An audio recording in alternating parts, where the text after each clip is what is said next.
in this room, has never experienced the feeling of being lost in a story?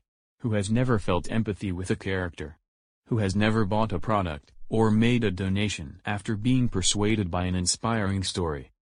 Researchers refer to these behaviors as narrative transportation, a metaphor proposed by Richard Gehrig in 1993, for describing experiences in which readers are transported into a narrative journey, by virtue of performing the narrative. In this presentation, we focus on a prototypical form of narrative transportation, as experienced in transmedia storytelling.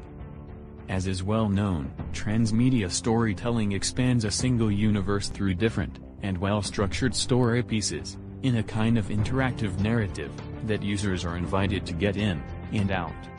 It is an universe where inspiring stories, and digital media, can join their affordances, to produce narrative engagement.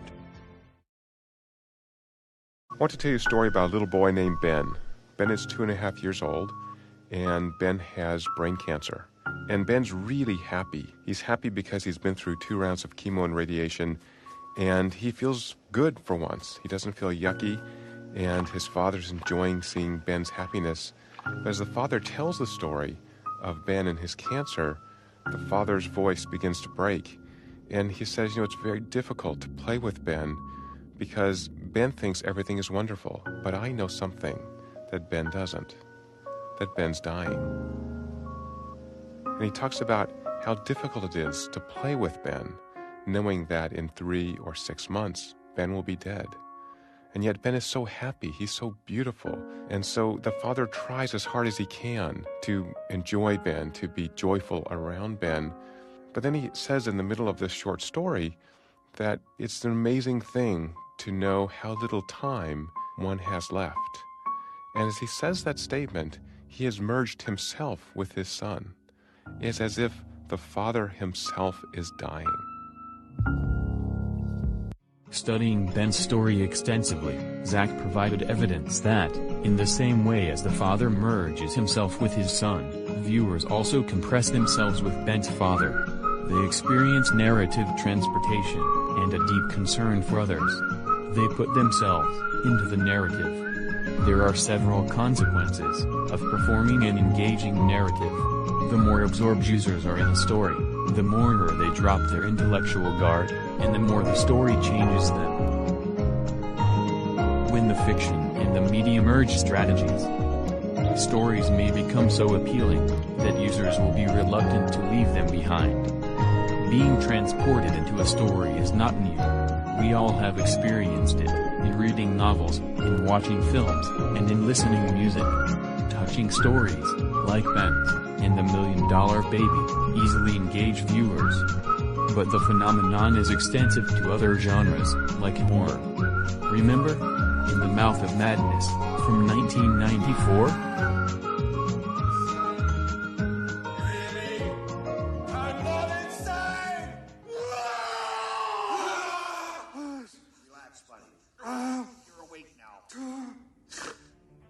This is not a Sonicade story. This is not reality. Not reality. Not reality.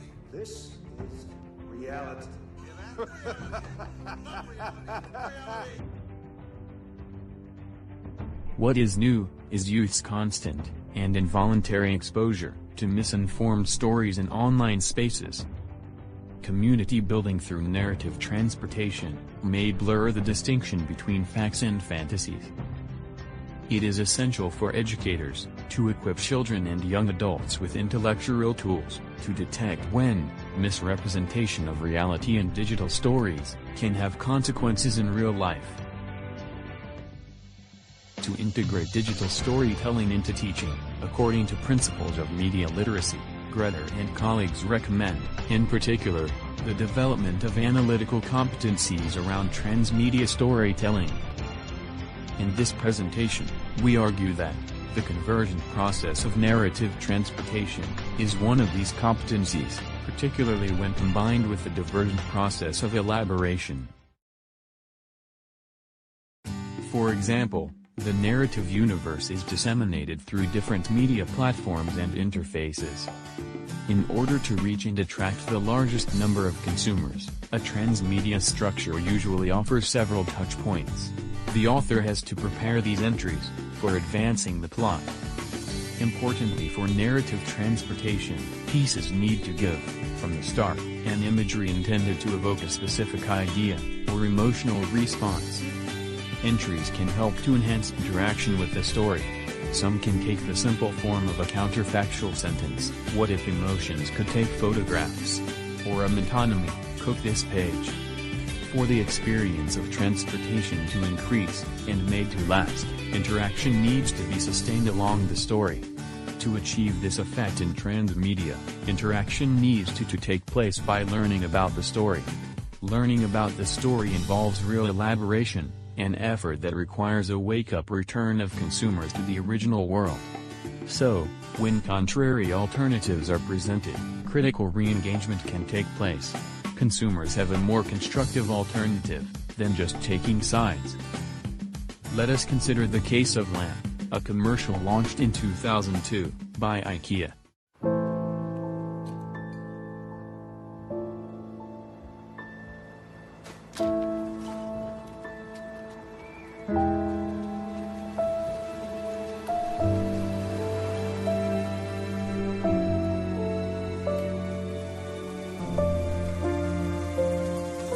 Many of you feel bad for this lamp.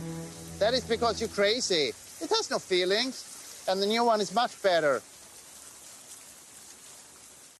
For advertisers, the genius of the commercial rests on how quickly it is able to establish an emotional connection between the viewers and the lamp. Until actor Jonas Fornander drops in the scene and brings reality back like a bomb, many of you feel bad for this lamp. That is because you're crazy. This lamp has no feelings. And the new one is much better. The marketing strategy works. IKEA reports an increase in sales in her furniture shops during the weeks following the ad. However, from the point of view of the story, we intimately stay wondering about a sequel for the Red Lamp Destiny. Now, fast forwarding to 2018, we are contemplated with a new lamp by IKEA Canadian, with a modern twist.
Many of you feel happy for this lamp. That's not crazy. Reusing things is much better.